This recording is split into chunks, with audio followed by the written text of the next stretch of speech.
Hello, Marty. I hope you're having a good Friday. Not too much excitement happening here. So I just got done filming the other class. I went back to doing individual videos. It's a lot easier for me. It was fun because I was gonna make it super short because we're gonna kind of talk about the Chicago Mercantile Exchange and do and just have them watch a video. I just kind of just went off with this Chicago Mercantile Exchange, so it's really kind of crazy. But anyways, yeah, it's Friday. I'm gonna make it kind of easy. I mentioned yesterday that we are gonna start on Thursday, Fridays during Livestock to do the livestock evaluation.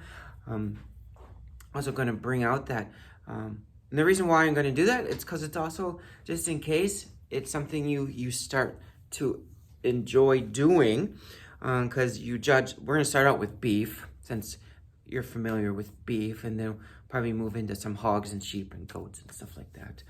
So livestock evaluation is judging livestock. Okay, in real life, let's say you're looking to add to your livestock herd, you're gonna wanna know what to look for in an animal. You're gonna go and you're gonna get data performance. So you're gonna get like birth weight, weaning weight, yearling weight. You can get marbling. You can get all that in the data, the performance. They call it the performance data, or sometimes we call it EPDs, if that rings a bell. And we'll be covering EPDs at some point during class. Once we get through this nutrition stuff, nutrition can get kind of boring. I mean, I like it, but sometimes kids don't really care for nutrition. I always thought, if I wasn't going to be a teacher, if I wasn't going to be a teacher, I really like welding. So, because I thought about being a welder for a while. Then, of course, I thought about being a veterinary technician when I was kind of your age. That's kind of when I was a junior, kind of wanted to be a veterinary technician, but I didn't really know. I had parents that believed we should work, but like they kind of picked our jobs for us because it would be, we had one vehicle for, I have a brother and a sister, mom and dad. There's one vehicle for the whole family. So, I couldn't be going to one job and my sister going to another job and my brother going to another job. They kind of picked jobs where, when they dropped us off, it's easier for them, so on and so forth, because, we didn't really have the money. So, but I just remember it would have been fun to work with a veterinarian, but that didn't happen.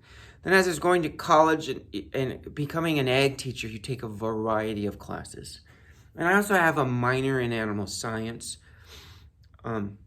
Just because of the way my courses worked out, I took enough.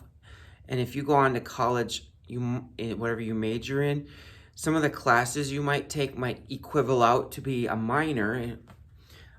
In teaching world, minors mean nothing because you can't teach in your minor. But in some areas, for example, let's say you're an animal science major at NDSU. So you're taking all your animal science classes, but then you're like one class short. So you have a minor because you can also minor in animal nutrition. So maybe you're a class short. So that's kind of what I did. I took an extra class just to get my minor in animal science. So if I could, I'm gonna be honest, if I could teach animal science type things, livestock related, not so much small pets. If I could do vet science all livestock based, I would like that, versus right now I kind of do it small animal. I mean, even though the skills that I'm teaching them, you would use on large animal, but anyways. So back to the topic of livestock. So you're going to be, but you also need to be able to look at the animals and be able to select, the performance on that animal is fantastic, but you notice that they're not standing correctly on their legs. They're pigeon-toed. They're bow-legged. That's genetic. And so that will pass off to their offspring. Oh, or you look at the bull and it's nice and long, because a nice long bull, and you want that, introduce length into your herd, because you're gonna get that loin area. The loin area is the expensive meat when you take a steer to butcher, or a market heifer, I should say. So you take your market animals, you got that long. I mean, if that loin is longer, there's more cuts in there, and but also you notice, when you look from behind, that bull is narrow. So, he's not producing much in the rump, okay? That plays a factor, because he's long, nice and long from the side view, but when you stand behind to look, he's narrow. Not so good. You don't have a very good bull. So that means it will produce nice long heifers, but narrow, okay? So sometimes we will call that, that steer is unbalanced, because from one view, he looks fantastic. From another view, he looks terrible. Or they're wide in the front, narrow in the back. So there's so many things you gotta look for in a livestock, and we're gonna go through all of that, okay? I kind of teach it in combination. Okay, this is what we do in livestock judging, and this is what we're going to do in real life. So there will be a combination, so you understand, okay, I kind of like this judging thing, so I might give it a try in FFA, but also I wanted to make sure that you realize, okay, this is how you do it if you're not competing. Some things will be memorized, some things won't, just because you have to, because I just want you to see if you would like to do that as an FFA thing. So I have the FFA website here. I'm going to share that with you. But what I want you to do is watch this video right here. So if you just click on, it's very short. It's 3 minutes, 4 minutes, explaining what livestock evaluation is in the sense of a competition, okay? But the competition, some of the things that we do in the competition is just to make it a competition. But everything they cover, for example, they'll cover call keep. So what is call keep? Call keep is you're giving 8 sets of animals, no matter if it's cows, sheep, pigs, whatever. You get 8. You have to keep 4. You have to get rid of 4. So some of it is all based on EPDs. So you're going to get a sheet that has EPDs, and you're going to look, and there's a scenario. Okay, you base it up. Some of it is just based off looking. So you got 8, let's say you got 8 heifers in the pen, and you're just going to do it by looking. Okay, I like that one. I like that one. Oh, that one is short. It is narrow. It has no length of body. It's just little. You know what? So you write that down. So you got to go through, and sometimes it's a combination. I'm gonna be honest. I remember because I did livestock judging when I was in FFA.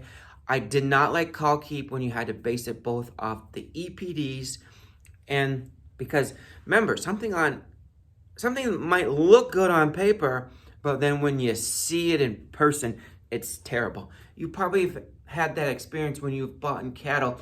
You go through the sale catalog, like, ooh, that bull, that heifer is nice.